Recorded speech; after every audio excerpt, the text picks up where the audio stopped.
Okay, thank you, Jay. Again, first of all, I would like to thank your pastors for inviting me here at. It's my first time to be ministering here at JAMC-CDO. The last time I ministered to JAMC was still in Zamboanga City. And anyway, I'm so glad to be here. So glad to be meeting all you guys, and also I think that together with this group, we have some of my friends who are from Jesus Touch Church. And also, I'm not sure if there's one person from Destiny that apparently they're also here. So anyway, just a couple, a little more introduction about myself, for those of you who were not here a while ago. So my name is Pastor Carlo Panlilio, and I've been pastoring Destiny Church for the last 20 years.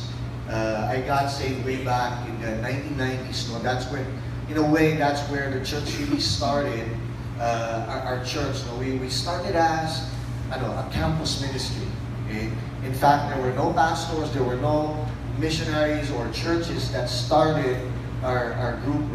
There were initially just 7 students. Now, that's why I have such a big heart for young people. But not only that, I have so much, what do you call this? Trust, because I realized, we were just literally young people, and yet the Lord was able to use us at that time of our lives. Anyway, so from a group of 7 students, we just gathered for a simple Bible study way back in the 1990s. Our group, by the grace of God, exploded. In about 2 to 3 years' time, we were numbering 300 strong. And when I'm saying 300 strong, I'm not talking about 300 people who happens to go to church every Sunday. No, this is crazy. Knowing that we were all students of UP, can you imagine? We had this, it was just by the grace of God, it was just a move of God. Can you imagine, 300 students every day, I'm not kidding you, every day, would wake up at about 5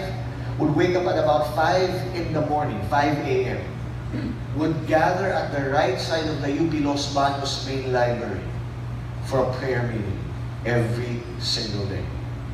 And that's, we didn't know much. We didn't even have a building. When I mean building, we didn't have sophisticated instruments. We just grew from the right side of the UP. It's not even inside. We cannot even occupy. It was not even a walled facility. Literally, nasa gilid kami ng live, and God just caused the movement to explode. And by the time I was about to graduate, I asked the Lord what's next, and the Lord put in my heart to start in UP Diliman. So this was in Manila. And so I started our church in UP Diliman around 1998, and so it's been 20 years. So over the last 20 years, on my end, we were able also to plant, besides the church in Metro Manila, Destiny Church has about 20 churches as well, all over the Philippines, and one in Indonesia, in Bali, Indonesia. And by the grace of God, we're also able to plant a purely Indonesian church. Marami kasi mga kadalasan pag church planting ng Filipinos, usually Filipino congregation. But this is literally kumbaga parang what's this? These are church by locals in Indonesia. So anyway, I'm just so glad to be back. It's been, sabi ko na Cagayan de Oro has played a huge part also in my Christian life. A lot of things there were a number of things that was birthed in my heart in this city, and I'm just so glad to be back after I think around 3 years. Okay, so anyway, I was asking Jay, what do you want me to share on? What do you want me to speak about? Because really there's a lot, and I don't just want to be sharing things that one of the things that I learned from my pastor, from my mentor, sabi niya, Carlo, never waste people's time. In fact, it goes both ways. Never waste your time on people who are not trustworthy, but also never waste people's time. Okay, so I don't know, and you need to understand. How many of you are cell leaders? Cell leaders? Okay, raise your hand if you are a cell leader. It means you're handling a life group or a cell group. That's what you come right. Okay. Now you need to understand this. No? Sometimes we think that, we think that the people owe it to us that we lead their cells. Okay? But the truth is, in a way, you need to understand that these people are actually giving you time. Okay? Yes, it's true, you're giving them time, you're leading them, and you're making all those sacrifices. No? But also you need to understand, people are giving you time. Time to what? Time to listen to you. Time to hear. They're giving you time to hear what you're actually teaching them. So you want to make sure that when you speak to these people, when you speak to your life group, you are not wasting their time. Amen. In other words, let's give people reason to want to attend our small groups, our life groups. Isn't it possible na kaya may mga tao ayaw mag-attend ng life group natin is because in their minds, it's a waste of time. Are you getting this? Yes. Is it possible that in their minds, wala naman ako nakukuha kay ate. Puro drama lang. Puro, sometimes, we just talk about our problems, nagiging hingahan lang. No. You don't want to waste people's time. Right? Yeah. So I was asking Jay, what specifically do you want me to cover? And she asked me that in a way you are gearing, you're believing God for multitudes. In fact, your churches, so Jesus Touch, you have a good size already. In fact, roughly 300, and then kayo sa JAMC, you're about 180 people.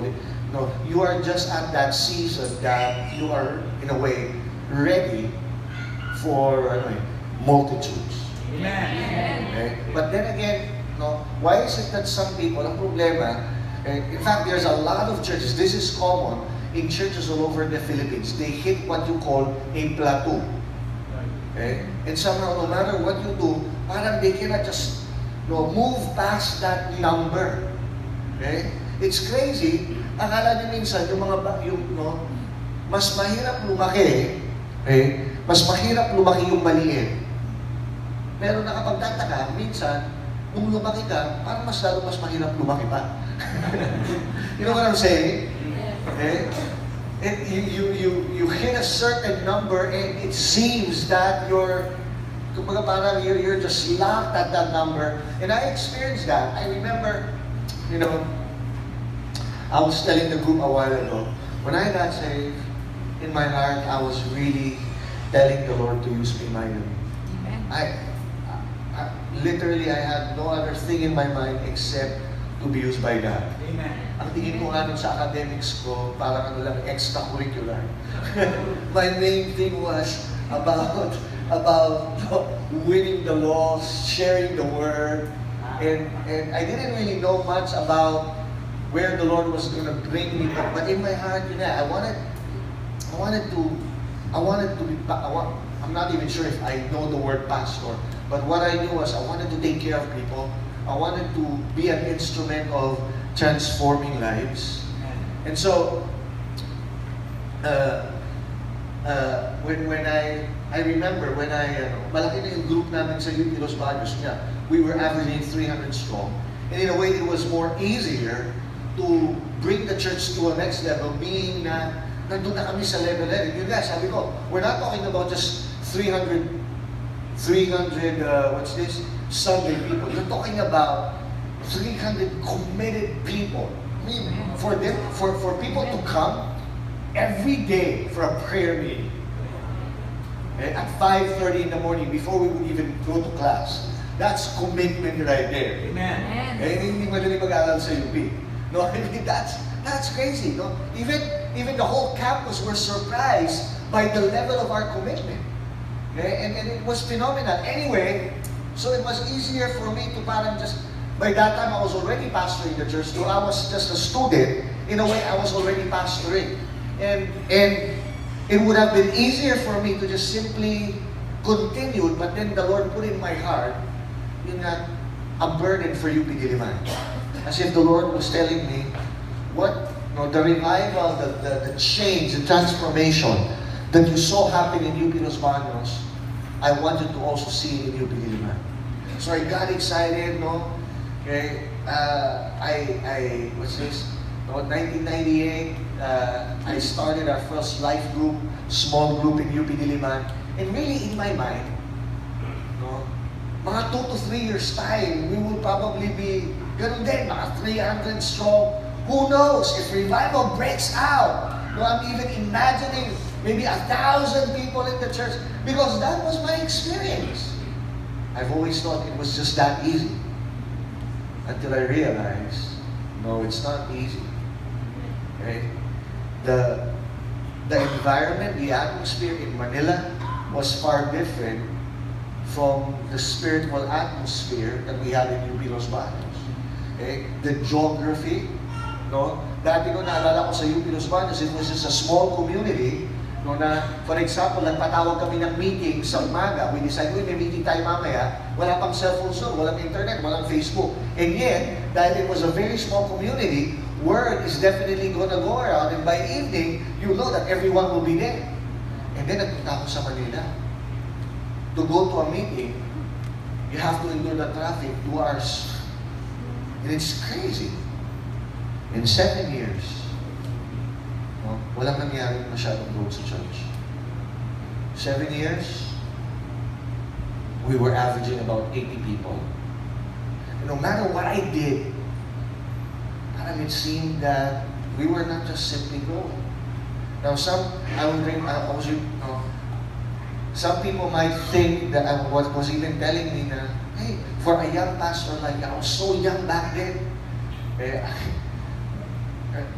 And I would hear, for a young pastor like me during that time, no, and literally starting from scratch, wala talaga kami, wala kaming denomination, walang foreign support. Literally, we were on our own, pioneering the church. Okay? And to be able to raise the ministry, pakibabaan na lang siguro yung height para hindi ako mag-feedback. Mabawasan yung height. So, when I was, I thought na in just a few years time, we're gonna grow. Pero after 7 years, I was stuck with 80 people. I was getting discouraged. I was even questioning whether the Lord really called me to ministry. Okay, nag-isip na ako na nagkamali ba ako today. Did I hear God right? No, I had doubts with my call. I was thinking, dapat nag-artista na lang ako. Something like that.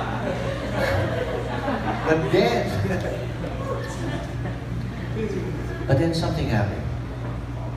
We entered a season of acceleration. And now there are two things into this. There is a season, and you have to know God's season. But also, even if it's a season, if you don't know how to enter into that season, you will miss it out. Okay? Like for example, when you talk about harvest, farmers know this. Okay? No? Alam natin, there is a time that you plant and there is a time to harvest. No? The farmers could not always expect, hindi sila pwedeng, kunyari, ngayon, anihan na ng palay. Hindi lang pwedeng sabihin, next month na lang, medyo takot ako this day. Medyo tinatamad ako ngayong season na to. No, the harvest is not gonna wait for you. If you don't enter into that season, guess what? That season will pass. And you would have totally missed out on the opportunity. Are you there? So it's one thing to know the season. It's another to understand how to enter into that season. Otherwise, even if God is ready, even if people are ready, if you are not able to work the principles of entering into that season of harvest, into that season of acceleration, you would have missed out on God's plan for your life. Okay? Right? Now, let me give you a very good example of this. Remember the nation of Israel. Okay? The nation of Israel, when they got out of Egypt, supposedly, it would have only taken them 11 days to enter the promised land. We all know the story. It took them, 40 years. And why is that? You know the story, right? Yes. No? When they were at the edge of the promised land, initially the first time that their sights were literally, they were just at the edge of the promised land. God, through Moses, told the nation to send 12 spies. They went, these 12 spies spied out the whole nation of Canaan, of the promised land for 40 days. They came back, They came back, just look here, They came back, and what happened? 10 of the spies said that they cannot do it. Only 2 believe that they can. And they spread a negative report. The whole nation got discouraged. And they started to believe in the negative report. And what did the Lord say? Sabi ng Lord, sabi nila, ano sabi nila? Hindi natin kaya. The land has lots of giants. We're just gonna die here in the wilderness. Ano yung madaling kong sabi si Lord? Ano yung sabi ng Lord? Amen. Yeah. Specifically, this is the verse. I think in Numbers, sabi ng Lord, what I heard you say, it shall be done to you. 14:28. Okay? Sabi ng Lord, what I heard you say, let it be done unto you. Okay? They were declaring that they're gonna die in the wilderness, and the Lord said, Amen. Anong sabi ni Joshua sa kani Caleb? We will enter the land. Sabi ng Lord, Amen to you. Amen. Right? Amen. No, we need to understand. Madali kausapin ng Diyos. It was their season. But you know what? Because they did not understand, they didn't know how to enter what God has provided for them. They missed out to the point that what? They had to wait another 40 years for that season to open again. Nagdamay pa si Joshua sa kasabihin. Sabi mo sa katabi mo, kung ayaw mo pumasok, huwag mo ko idamay.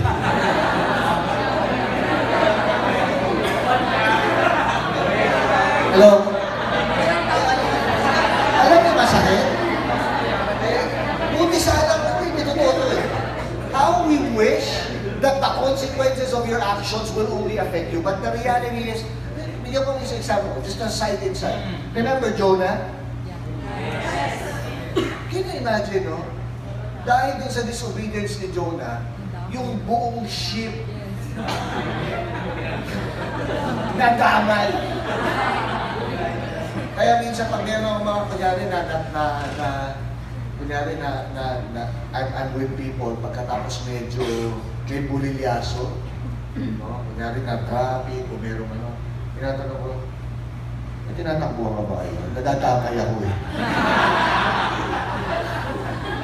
Sabi sa katabi mo, huwag kang mandamay.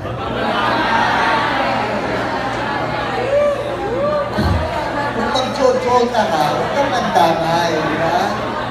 If you're running away from God, please.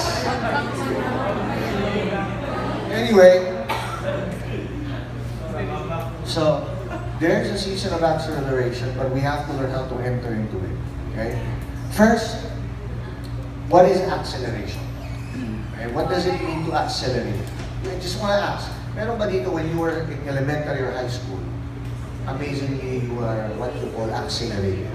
Meron ba? Huwag ka na yan. Meron ba na-accelerate? Wow! Good job! From what, you were supposed to be from kinder to grade 1. Dapat, hindi ka nag-kinder 2. From kinder 1, you skip kinder 2, nag-grade 1 ka agad. So, yun na acceleration. Meaning, what, supposedly, it's gonna, for her, to be able to reach grade 1, from kinder 1, she needs to spend 2 years. But what happened was, what was 2 years just became 1 year. She skipped a whole year. She was accelerated.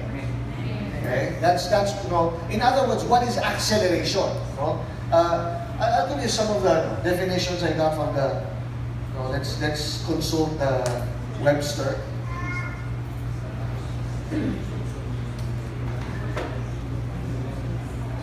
Okay. To accelerate, listen. Okay, you may want to write this down. It's not in my PowerPoint, it's not in my PowerPoint presentation, but you may want to write this down. Okay? By the way, one of the things I learned from my pastor is, note takers are history makers. You want to make history, you may want to take notes. Because note takers are history makers. Note takers are history makers. Okay. Anyway, okay. What is to accelerate?